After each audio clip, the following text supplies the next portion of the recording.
Thanks for coming! Yay! We here! Before I start off, I just wanted to address why I'm giving this panel in the first place, why we're doing it. Particularly because we haven't actually lived in Japan. So I'm sure that some of y'all, especially if you don't know me, are maybe a little confused. I'm probably not what you're picturing when you think of an anime composer. So allow me to give you a little bit of background history on both of us. My name is Mason Lieberman, and I am a video game and anime composer. I've worked on titles like PUBG Mobile, Game for Peace, Teamfight Tactics, and tons more. As an anime composer, I've written for shows like Beyblade, RWBY, Tower of God, Eden. I've worked on other franchises and with Japanese talent like Yoko Kanno and the Seatbelts, Yuki Hayashi, Aya Hirano, and more on official releases, partnering with Cowboy Bebop and My Hero Academia. I've been a featured soloist or performer on soundtracks for Pokémon, Made in Abyss, which I was vocal director for, Rising of the Shield Hero, Star Wars, and then I've also been working as a music producer and music director, collaborating with Funimation and Crunchyroll for quite a few years on soundtrack dubs as well, where I've worked on shows like One Piece, Quintessential Quintuplets, Zombieland Saga, Nekopara, Shadow's House, Sadazanmai, How Not to Summon a Demon Lord, and like 30 or 40 others. So you chose to include Nekopara? Yes, I did. 30 or 40 others that you could have chosen? And I've also scored hentai. Yeah, that was a fun gig. It was the best music I've ever written, and no one will ever be able to No tie one it will back to ever me. hear it. No one will. Well, they'll hear it. They just won't know. They just won't know. So I'm David McLean, and I'm a freelance session musician and composer, and I've also worked on various facets of video game music and anime as composer, performer, and stuff like that. And a lot of those projects have been with Mason the same way. We did the Bebop track, the My Hero track. I've composed stuff for PUBG, for THQ, and stuff like that. Most recently did actually the music for Grand Blue Fantasy at EVO this year, which was really fun. And you did... It was for Tekken 8 and Melty Blood type. Melty Blood, yeah.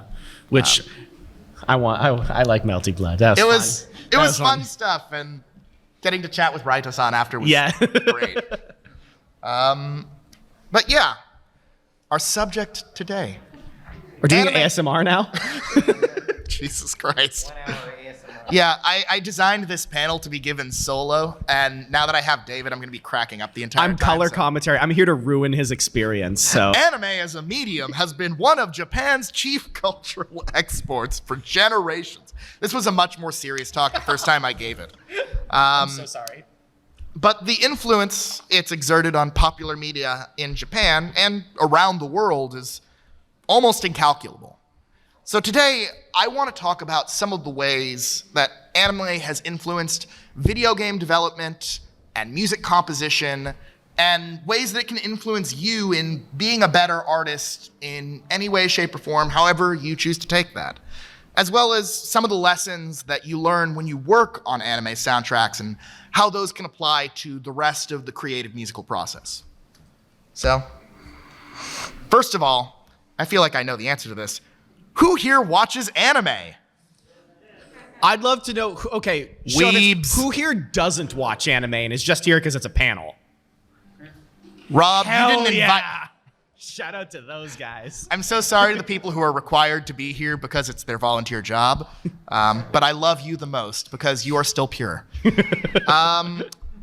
So, for the people who haven't seen anime, who just wants to know what it is that I'm always talking about? Rob? That's a targeted question at one person in the room. Since we have a lot of, I would say, anime aficionados in here, I think that it would be a lot of fun to dig a little deeper on some of the history side of things, since I think it's actually of a lot of value. Yeah. To be fair, this isn't going to be a music theory intensive panel. I love talking about the theory of anime music production and J-pop and all of that stuff, Anisong, but I don't want to alienate anyone who maybe doesn't have a master's degree in music theory. So let's try and make this stuff as accessible widely as possible. As presented by cute anime girls on literally every slide, I think. Of course. You want to take this one? Yeah, I got it.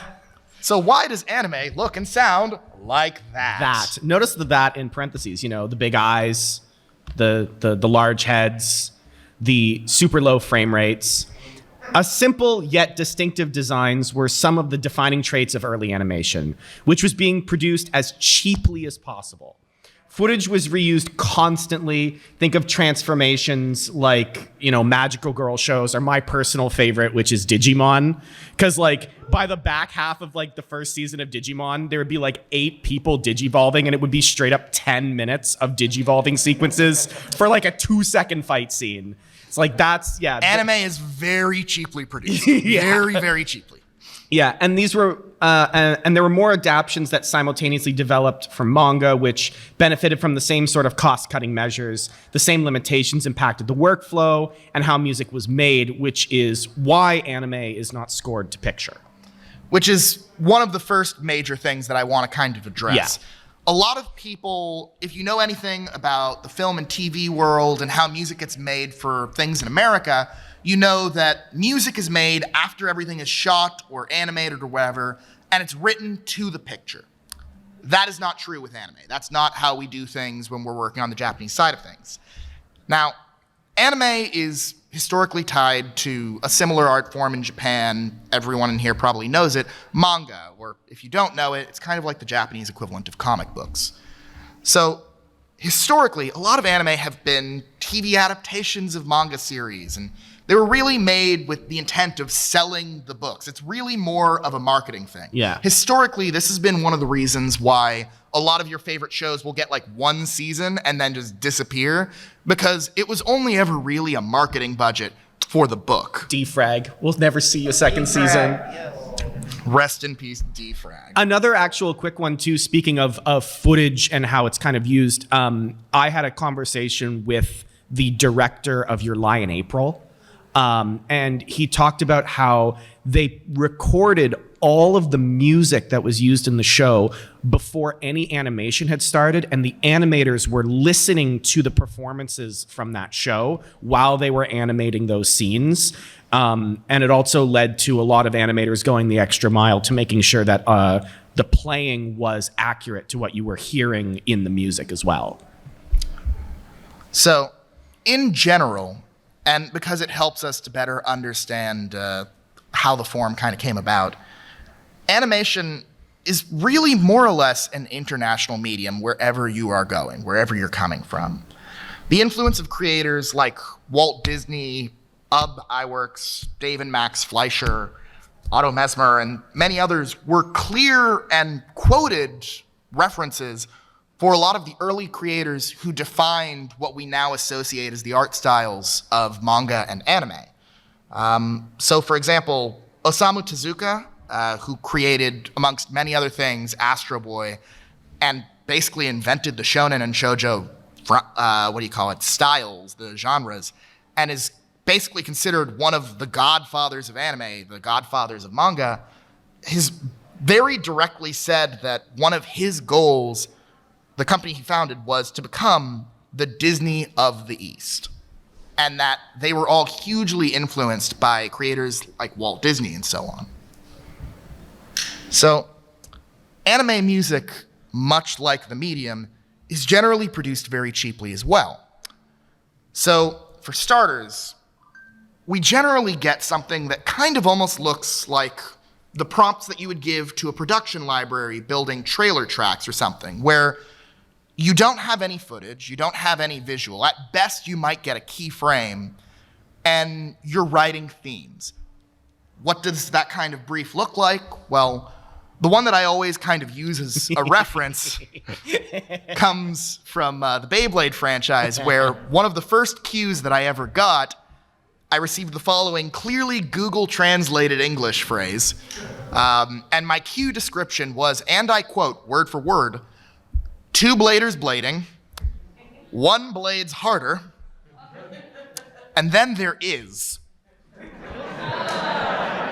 80 seconds. Which obviously, you know, if you're a composer and you're like, ooh, it's time to write some great action music, what should I write? Fuck. You know, it's, you kind of have to put on your detective cap a little bit to figure out how to write that particular, that problem. And, you know, when I did it originally, I had like 12 hours to turn that cue around, and I went, okay, well, two bladers blading. That's an action cue. Okay, so they're fighting. Battle music, got it. One blade's harder. Someone starts winning. I don't know if it's the good guy or not, but someone needs to start winning. Let's make it more intense. Let's ratchet it up. And then there is, I don't know, something happens. Let's just swap the music up and try and have like a new cool sync point that they can use. And speaking of that they can use, we talk about this idea of reusable cues.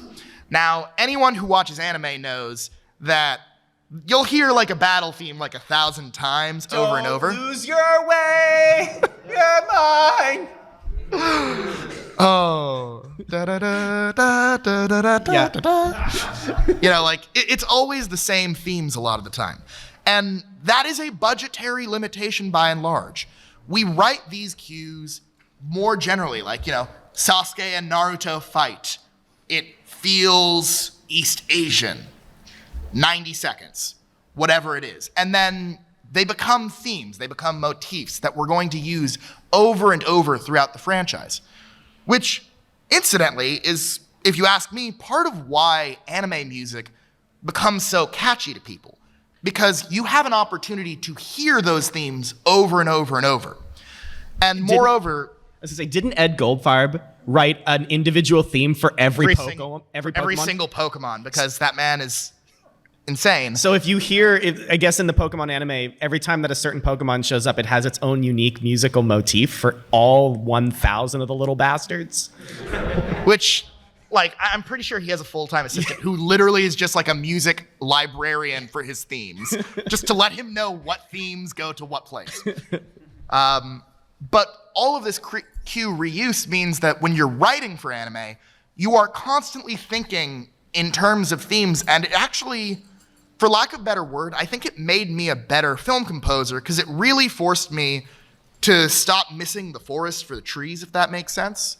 Because when you're working on an action sequence in something Western and you're scoring to picture, you know, there's this real temptation to get into the nitty-gritty of perfectly sequencing every single moment and hitting every single like sync point and all of these micro adjustments on your tempo so that every single frame cut is perfect. And sometimes when you do that, you forget to just write banger music. And when you're working with something like this, like anime, where you don't have picture, you just have story, and it's just like, well, your music needs to feel like these two characters fighting, or it needs to feel like this climactic location. It kind of forces you to go, okay, well, I probably need to write a good melody, huh? Like, I don't know where the dialogue is going to be. I don't know where it's going to sit in a scene. I don't know how they're going to sync it. I just need to write good music, and I know that this theme is going to get reused a whole ton of times, so, you know, I really better be sure about what I'm writing. Like, you know, I can't really get away with like, oh yeah, it was a little weird, but it's a flash cut and you won't see it unless you rewatch the entire thing. Like, you might see this in 5 minutes in another scene. Reused and sometimes even like recut, where sometimes they can like want to use a piece of music that you wrote, but only want a snippet of it for a certain thing. And instead of getting you to write a new cue, they're just going to cut the snippet that they want and use that instead. And they might just make their own loop points that sometimes are not real loop points. That they don't work. Yeah, I've had a lot of those. They're not good. New and fascinating, we will say. Another part of anime music being produced cheaply is that because you're doing more of it in the box or in your computer, on your DAW, in, you know, being mocked up, less of it is being recorded live. There are few musicians involved. And this is actually kind of not just because of budget, but sometimes also it's kind of an effect of the Japanese industry. A lot of anime composers are based in Tokyo, where a lot of animation is based. And most of Japan doesn't really have large-scale recording studios on the size and equivalence of, say, a 20th Century Fox, like Newman scoring stage in LA or Abbey Road in London or what have you. And so when you have a smaller maximum potential space of what you can record, it changes what you're going to record. And if you have lower budgets, that also changes what you would record. Part of the sound of Japanese music, but also anime, games, etc., things in these budget ranges, is often smaller string sections, smaller brass sections, more soloistic, more individual players. That's one of the reasons why you hear so much string quartet in anime, is because they could record string quartet relatively easily. And oftentimes when there's a language barrier, when you're dealing with a majority audience where a lot of composers don't necessarily speak English as a second language, it can be very obnoxious to record outside of Japan. It makes it much easier if the work that you're doing can be done locally. So a lot of anime that gets recorded in Japan may have a maximum of only 20 musicians on a stage at a given time, which obviously changes the way that you're going to write. Incidentally, because anime is recorded so cheaply, historically, this has actually been why people would record the music on the same reels as dialogue and sound effects. Mm-hmm. If you know how film works, you know that back in the pre-digital era, we used to have reels, like literal things that you recorded to that were the ultimate source of the playback. And when anime was not considered especially valuable, well, to save money on reels, they would record the music and the voiceover and the sound effects on one thing. That's why if you go back like 20, 30 years pre-digital and you go to the shows that you were watching when you were kids, they all have totally different soundtracks from the Japanese versions. Because if they wanted to dub that show into English and they wanted to do an English localization, they also had to redo the music and the sound effects. Dragon Ball was one of the earlier offenders of this, which is why in a lot of the places in the West, it had like a very heavy metal soundtrack and the OP was very different. Sailor Moon was also a victim of this, et cetera, et cetera. Pokemon, to this day, because it's basically not a union position, but it's like a contract continuous thing, still has a different soundtrack in the West than it has in Japan. Also, big shout out to my boy Ash winning the world championship finally. Woo! And now he's heading to the farm upstate. I will not lie, and I will publicly admit to this. I woke up, I read that, I watched the episode, and then I cried for a minute. And I was like, oh my God, my childhood is dead. He won. 25. Hey, it only took him like 6 months in World. He's just a really busy 11-year-old. Yeah. Wait, he's 11 now? No, he's probably 10 still. I don't know. Please don't ask me the lore on this. I've only worked on the show like 2 times and one of the movies. I should know more of this. As a medium, anime has been a regular influence on game dev. Nice save. From an exceedingly early stage. Early titles from Square, Capcom, and Namco were based on popular anime genres like mecha and post-apocalyptic drama. And in fact, Namco's initial expansion into amusement and entertainment came about through the licensing of both Disney and anime IP for coin-op games. Fun fact of the day. Games in Japan have over time steadily trended towards a lot of the same design tropes as what you see in anime, because a lot of the creators are jumping back and forth between mediums because that's where the work is.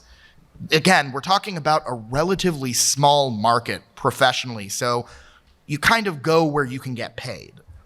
So this often includes things like a shared focus on action or similar sound library usage, or even overlap in voice talent. A lot of the same voice actors who work on anime work on video games, as most of you probably know.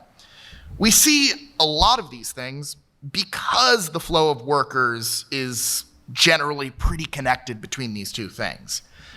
Unfortunately, this also means that gaming kind of has a lot of the same issues that the anime industry is known for, like workplace burnout. Mm-hmm. I'm not actually sure what the specific stat is, but I want to say that the average career in Japanese animation is something like 4 or 5 years max. People burn out fast because they are not paid well. Yeah. I actually work with a charity organization that provides low-income housing for animators because first-year animators are averaging something to the effect, I want to say a few years ago it was like $700 or $800 a month. Yeah. Yeah. It's like, when I say that so think of it like this. A given cut, like an individual frame of animation, depending on who the studio is and what the budget is, and in between, not a key frame, but the things in between it. So these are kind of the less important cuts, you might say, is something like $1.50 to $2.50. One of these cuts, when you're new, when you're inexperienced, when you're starting off, might take you an hour, 2 hours, potentially, especially before you get to the point where you're really, really fast, which, everyone starts somewhere. Do the math from people who are making $1.50 every other hour. Yeah. Yeah. It's not great. The charity, by the way, is called the Anime Dormitory Project, if anybody wants to take a peek at it, because it's really fascinating and super depressing when you actually think about why it needs to exist. The fascinating, depressing dichotomy. On the subject of overlap between industries, anime composers in Japan have, by and large, always done double duty in the VGM world when they freelance. And for a few particularly famous examples that may or may not surprise you, Kenji Kawai, who's the composer for properties like Ghost in the Shell, Ranma 1/2, Kamen Rider, Gantz, and more, was one of the first composers to become widely popular in anime music for producing a wide range of titles in the modern era. His first anime work came in 1986 with Mason Ikoku, and his first gaming works actually began in 1990 with Sansara Naga. Yoko Kanno, one of the GOATs, who is probably Japan's most famous anime composer, maybe tied with Joe Hisaishi, depending on your opinion, who we know for things like Cowboy Bebop, Macross Plus, Escaflowne, Wolf's Rain, Ghost in the Shell, Standalone Complex, actually started on video games. She was working on Koei titles like 1985's Romance of the Three Kingdoms. And she worked on video games for 10 years before she worked on anime whatsoever. So really, we shouldn't be calling her an anime composer. She's a video game composer. No one's buying that. Faking it, yeah. Yeah.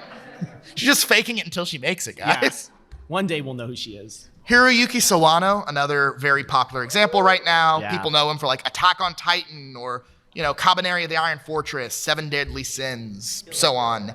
One of his first video games was actually an adaptation of one of his shows, Mobile Suit Gundam Unicorn. And again, this is just like a brief selection. Composers like Masahiro Aoki did both Street Fighter V and Osamatsu-san. Hota Seiji worked on both the Rick and Morty anime shorts and on Bayonetta 3. It's kind of pretty common for composers to jump back and forth between these. I have done a lot of video game stuff and anime stuff because that's how you try to not starve to death. Which is generally frowned upon. Overall. I told you, I'm here for color commentary. I'm so glad. Everyone give it up for David. He came in from Canada. Man made it all the way from a third world country, escaping the winter vortex. I literally took off and an hour later a blizzard hit. Mm-hmm. That could have been you. It could have been me. But we're glad he's here.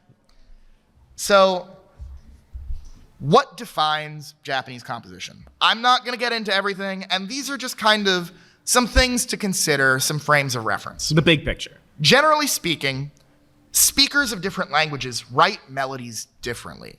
And that's because most of the time, you'll find that melodies are phrased most naturally in whatever your native tongue is, whatever you speak.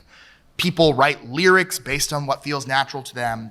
And because of how certain languages work, that actually changes what the pace and patter of certain rhythms will tend to be.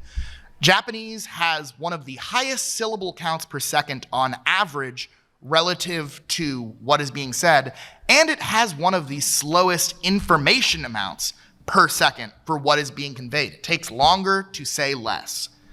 And so the end result is that you will end up with melodies with much more retriggering of notes, much more da da da da da da da da da da da da kind of things, as opposed to where sometimes in English you might have longer, more flowing melodies in the exact same context if you were trying to say the same thing.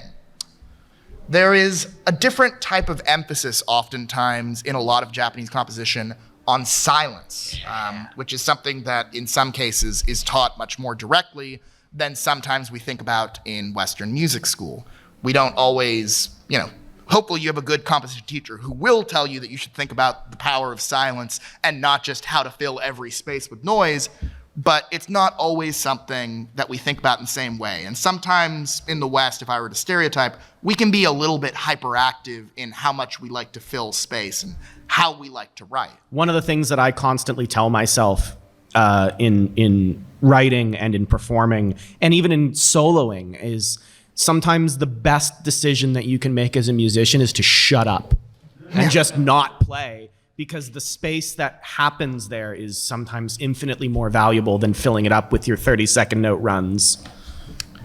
And finally, and I swear this is an entire other panel in itself, so I'm going to try to get this sentence in as quickly as possible. Good luck. The harmony on Japanese popular music can often be pretty different from what you would expect in, say, American popular music. Obviously, there's a lot of cultural fusion involved in where every genre basically everywhere comes from.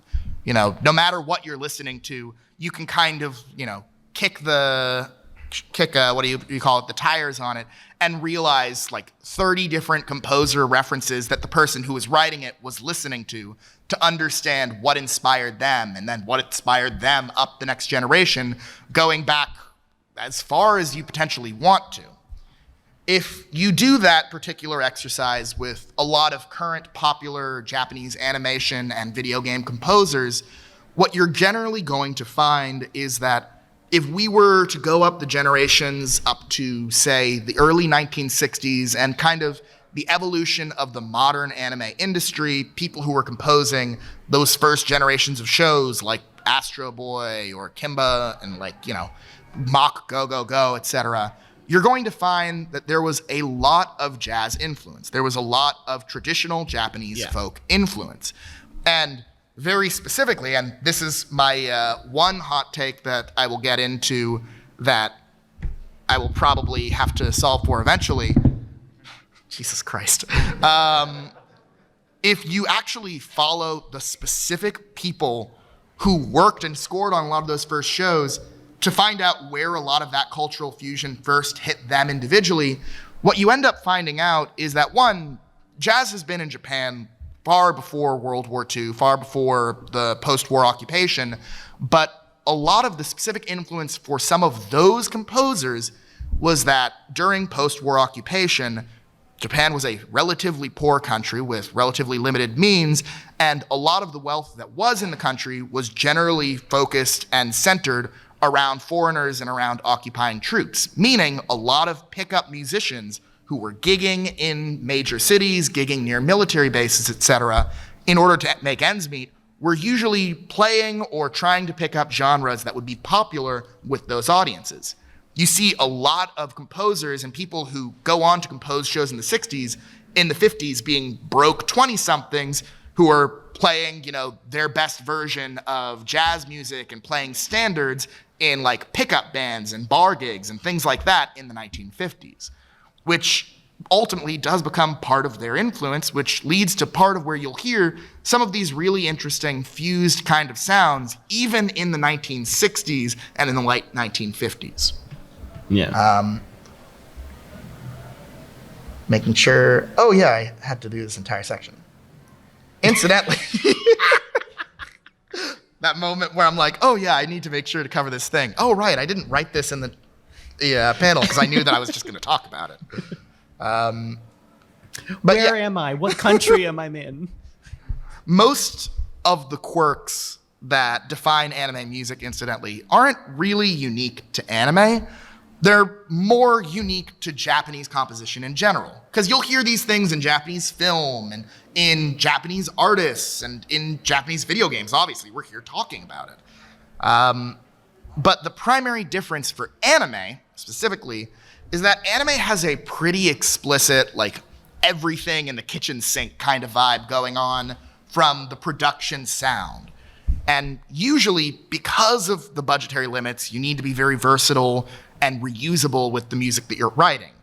And so most anime-focused composers end up getting really good at writing music that's memorable and that won't get boring.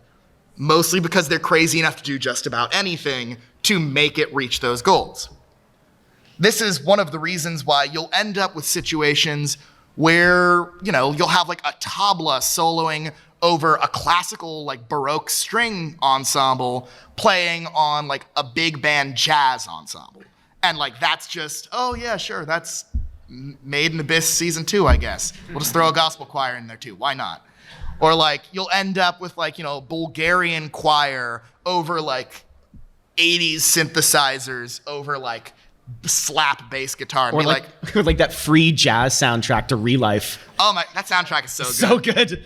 They just hired like this jazz piano virtuoso in Japan to do the score for this like relatively mediocre like dating show with a lot of questionable kind of like How dare conclusions you? of like, oh yeah, are these like adults dating children if they go back to high school because of a pill? Like, is that okay? That doesn't feel okay. But like, and the soundtrack is banger as hell. Somehow not the weirdest thing that comes out of anime. So we not even close. Not even close. Also, just because I always love this sentence, I've always joked that if you want to learn to write J-rock, for anyone who's interested in that, basically just take like the fastest summary I can give is take the instrumentation of a Foo Fighters song, pump it up to like 185 BPM and add jazz chords. You're done. Congratulations. We have solved anime. We've solved J-rock for you. If you want to replace me and do my job, now you know what I do. No Game, No Life Season 2 is confirmed. So, 2 people got that joke. With all of that in mind, what are some of the lessons that we can learn from creating anime music? These kind of leap all over the place, but these are kind of some of the things that have really stuck with me in my career. First of all, there are no rules. Boo. Boo. Any ensemble, genre combination, guest artists, pacing, tempo, or basically any other modular detail of music that you can think of can be shifted or altered to work for what you need. Anime as a medium is a place where, epic hybrid orchestra can absolutely work on top of like minimalist electronica and can absolutely lead into like a solemn like choral sequence, and like you can kind of do everything in any given show. Odd meter jazz could work, or aggressive death metal. Like, we use all of this stuff in basically every soundtrack, and we tend to go all over the place. More or less, there isn't really a house style, if that makes sense. And so when people say anime music, yeah, there are things that they might be thinking of, say J-pop or any song, but really none of those are inherently going to define how you would write any given anime soundtrack. And they don't need to define how you write any music that you write, period. Work on that 8-bit game and give it, a live jazz soundtrack. Go ahead and like do that platformer and make it entirely like aggressive hip hop. Like, go crazy, have fun, make something unique and interesting. Generally, something that's important to me, and I kind of touched it earlier, is that you shouldn't miss the forest for the trees.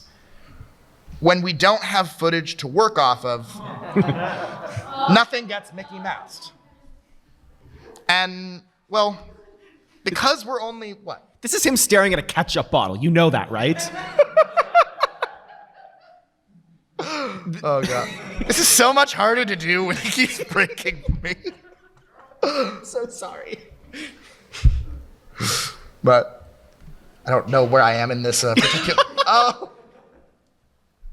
But yeah, whenever we have a loose reference, whenever we have limited perspective on what we're going to get, whenever we're working off a really vague description, all you can really do is write thematically. And if I could tell any composer advice right now to make them a better composer, I would say start with your melody. I would say make something interesting. And you can make any melody good, if you ask me, by recontextualizing it harmonically or rhythmically. You can take anything, no matter how basic, how simple, and make it cool. And what I would always tell people is start simple. Find what is the minimum viable product of your melody. There's a phrase that B.B. King used to have, and I'm going to butcher the exact wording on it, but it was something to the effect of that he used to play like he had to pay for each note individually.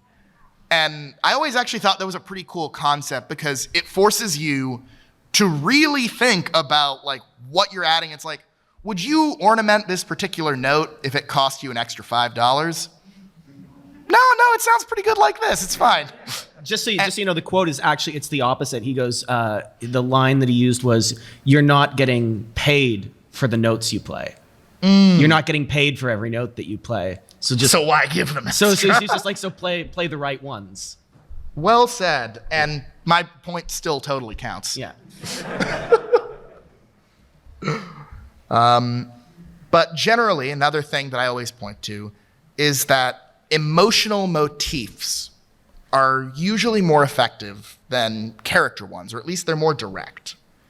So in film scoring, we're used to taking a character theme and recontextualizing it 100 different ways for whatever scenario a character is in. However, games and TV shows are longer form content, leading to something that we're all super familiar with, especially in video games, which is environmental cues. In games, we often score actions and locations. So things like battle cues or town themes or so on.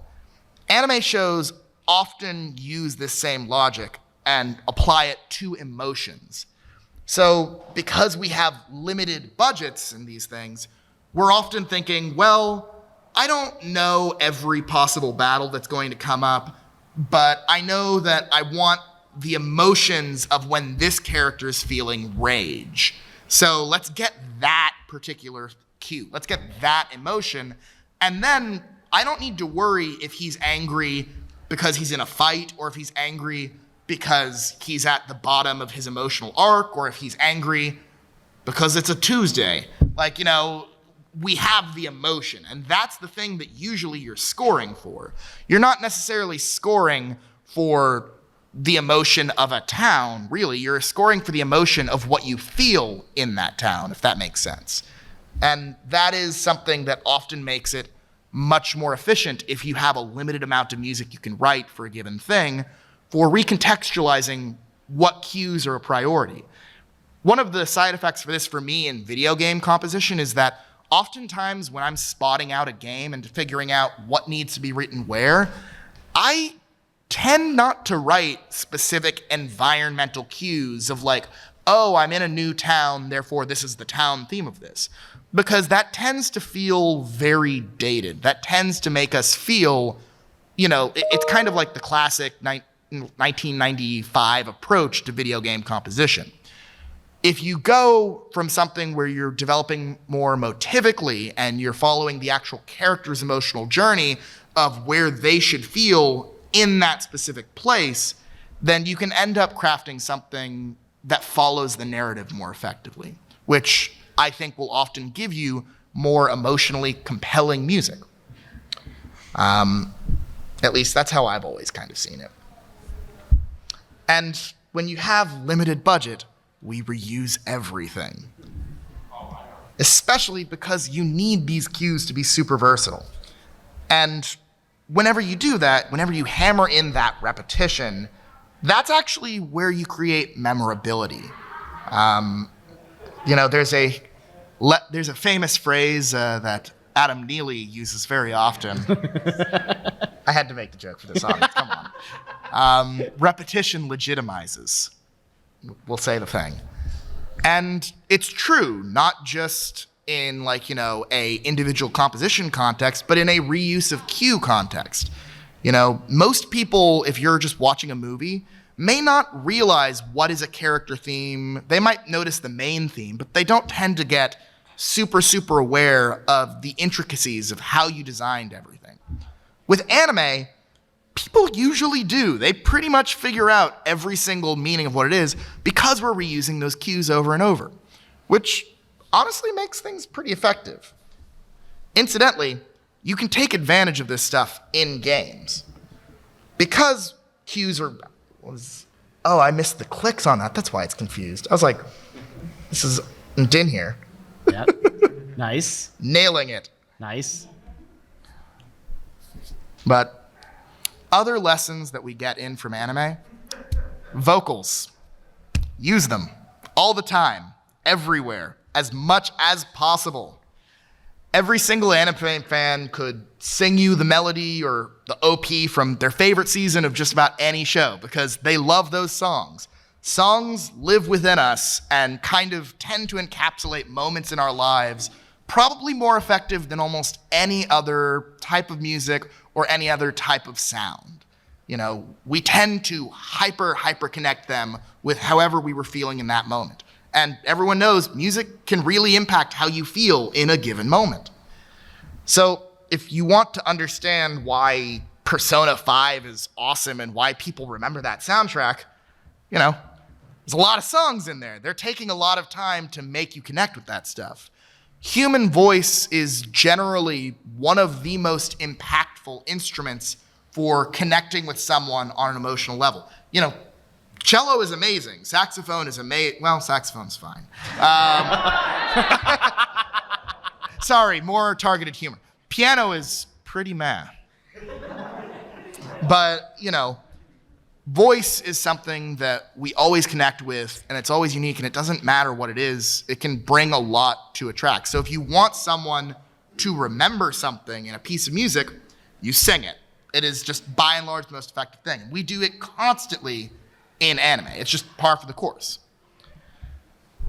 And then, I always say this, but melody is king. When you don't have anything to underscore, your only focal point ends up being the melodic movement or the groove. So this is one of the reasons why anime is so highly melodic. Do the same thing for your games or for your songs or for whatever it is that you're writing.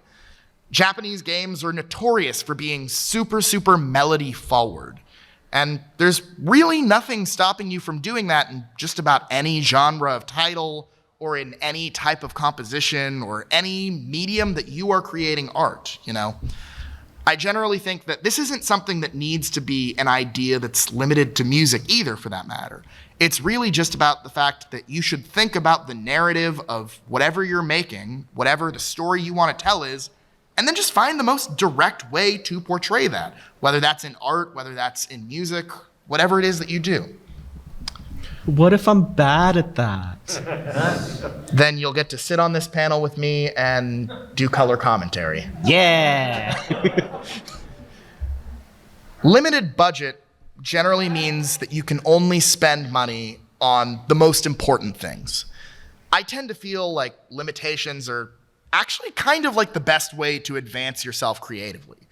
When you can't record a full orchestra, it really makes you think about what the most effective way to convey an emotion in a given scene is if you can only have like one featured musician in your track. You know, maybe it is orchestral, but, well, you build it around a concert piano solo or something. Maybe it's ambient with a dissonant singer, or maybe it's a funky vibe where your feature is actually this weird licensed sample. You know, it could be basically anything.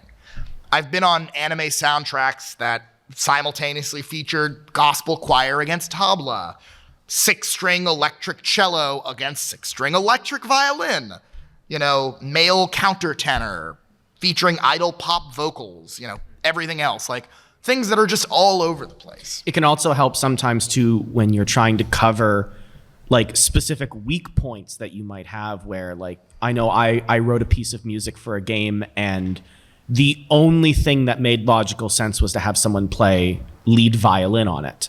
And like, I could have played those melodies on guitar, but they don't sound or sing as strong as having somebody play it. So that's where you go, okay, well, if I'm going to spend my money, I'm going to spend it on this specific thing that will be the only place that will actually make what I'm working on to be as good as it can possibly be. So, with all of that said, let's do some question and answer. If anyone has questions, we got a mic right up here. Line Feel up free. here in the center, and let's talk about anime, music, video games, whatever you're feeling like. So I have kind of a bigger question and a small question. Bigger question is, why do mecha anime in particular have such banging soundtracks? I'm talking like because mecha Evangelion. anime are banging, obviously. I mean, you've got like Gundam 00 with Kenji Kawai, who you mentioned. You've got Evangelion. You've got like Escaflowne, Code Geass. All of these. Is that because of the genre, because of the composers, or because of kind of the free form?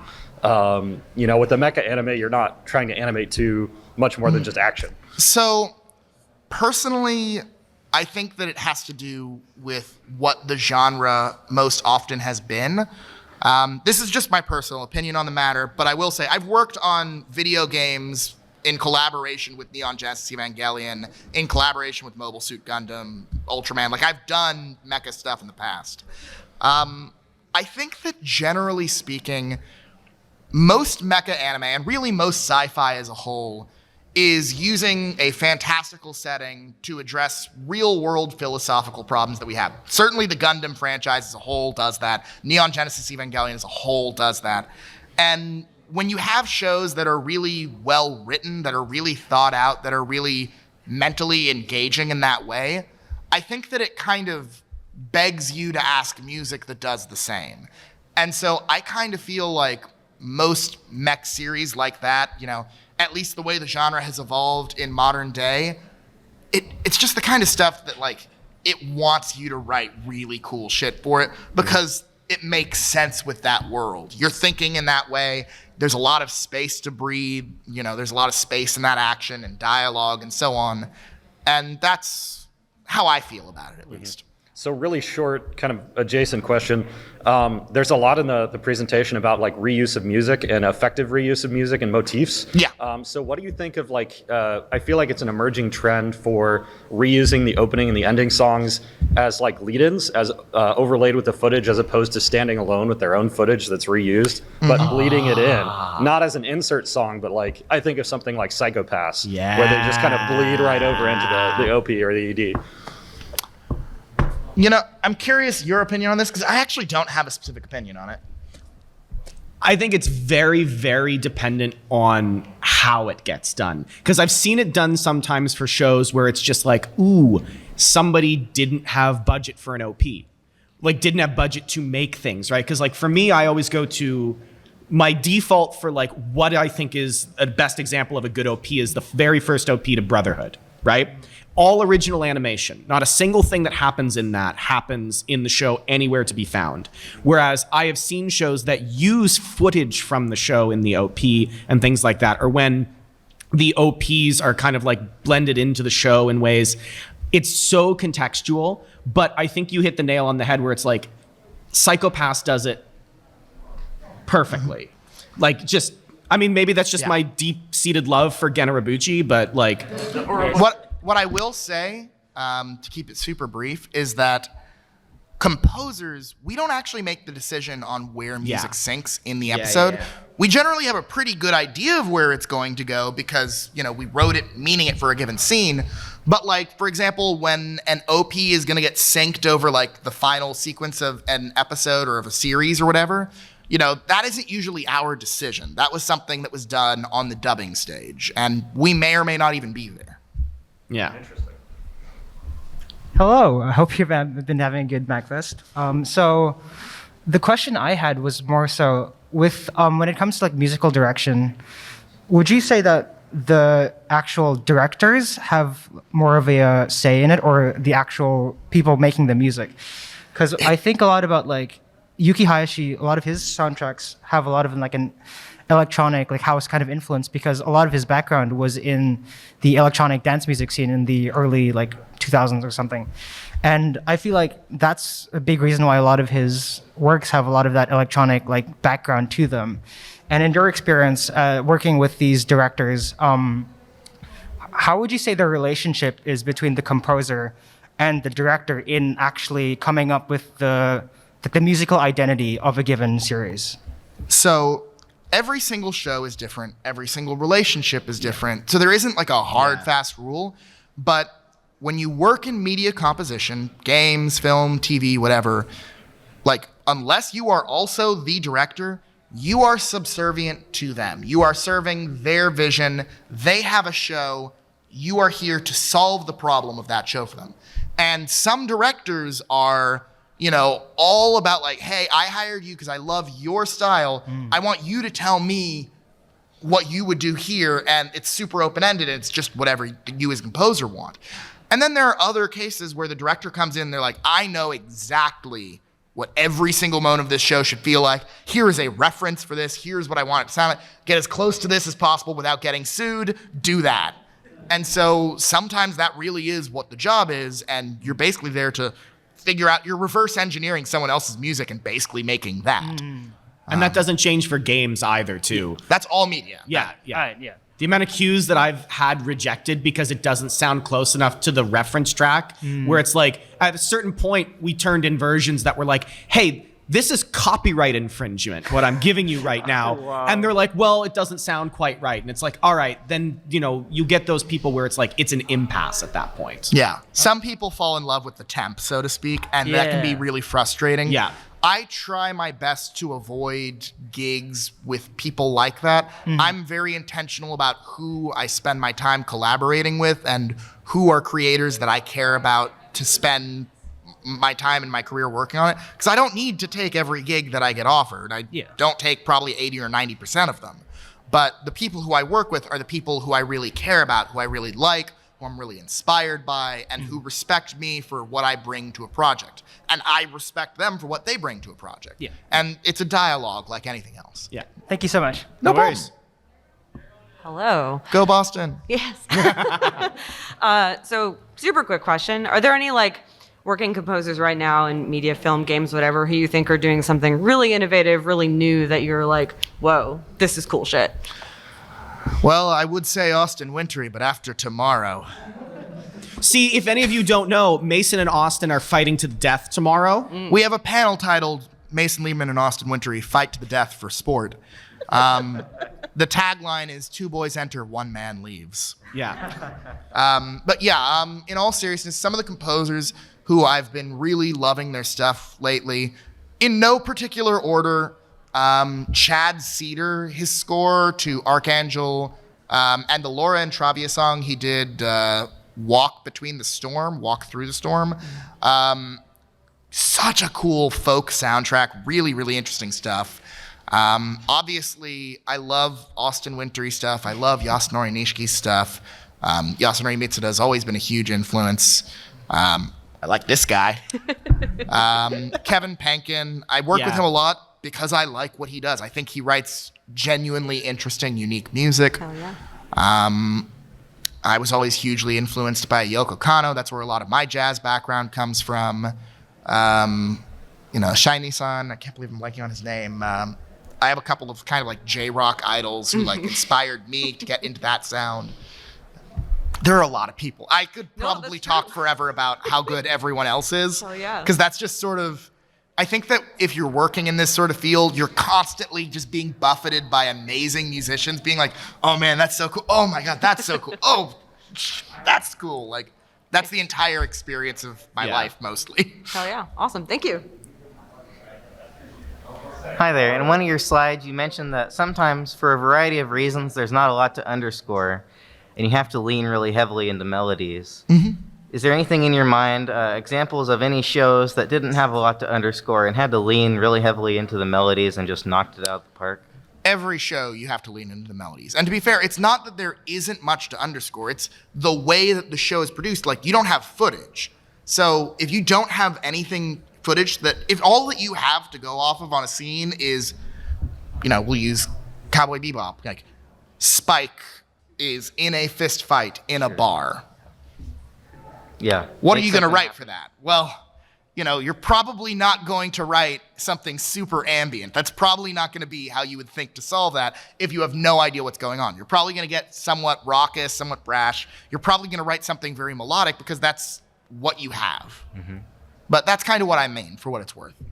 Gotcha. Thank you very much. No worries. Hello. Okay, cool. So my question is regarding originality. As someone who's worked in the industry enough, do you worry about like when I'm writing a song and there's a section in it that's just like, this is an Earthbound section and it sounds like fucking Earthbound and I love it. Is that something that I should worry about? Do you worry about that, or like? I mean, don't like intentionally rip someone off and like steal their music or anything, but like, no, like there are times all the time where like I will write a riff and I'll just like turn to David and I'm be like, hey, this is a Jun Senoue line. Yeah. And like, it's just like, that happens, you know, we're all products artists. Of our influences. We're products of our influences. And whether you mean to or not, you're going to write things that are kind of like a simulcram, a combination of all the influences you personally have. Mm-hmm. And so, of course, you're going to notice moments where it's like, oh, yeah, this is totally something Frank Zappa would have done. Oh, this is totally like, this is a Dave Grohl bit. Like, I'll tell you a very true story. I did a game a couple years ago, and I wrote a guitar part for a tune, and as I was listening back to it, I was like, damn, I did a good one here. And then I walked away from it for about a day, and I was driving in my car, and I was like, I wrote a Guns N' Roses riff. yeah. Shit. And I went back and listened to it, and I had literally written the riff to Night Train by Guns N' Roses in the chorus, note for note. And I was like, damn, why is this so solid? And I was like, nope, it's just a slash part. I'd also like the record to show that I once hired him to write on a soundtrack of mine, and I gave him this like folk Americana cue, and I swear to God, he wrote "Nothing Else Matters" by Metallica. Yeah. Like he opened with that thing, and then it came in with like a fiddle thing, and it was different. But I was like, you know that this is note for note, like "Nothing Else Matters."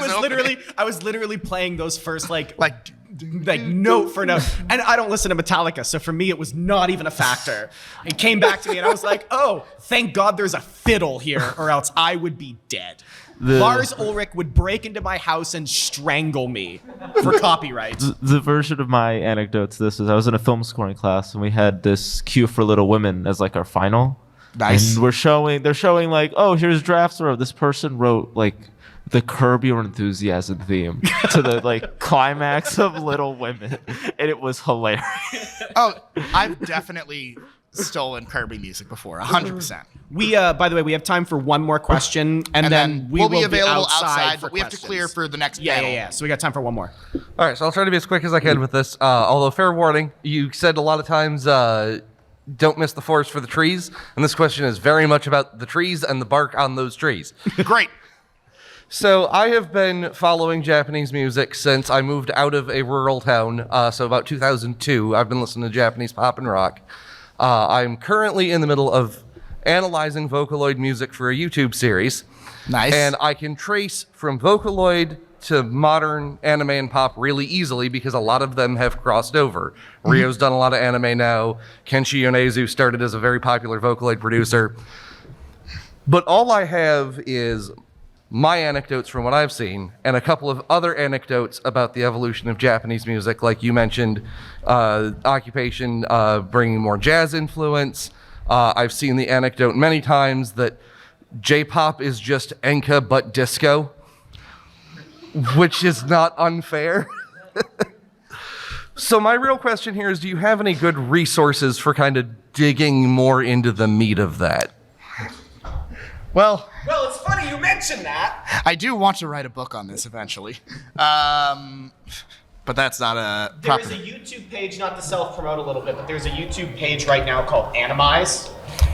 He does this. It's very fresh in its infancy, but we have a couple videos up right now that are talking about these very kind of specific things. There's a video coming out soon on Tezuka and Astro Boy and stuff like that, but there are videos up there. We have to go, by the way. Everyone, thank you so much.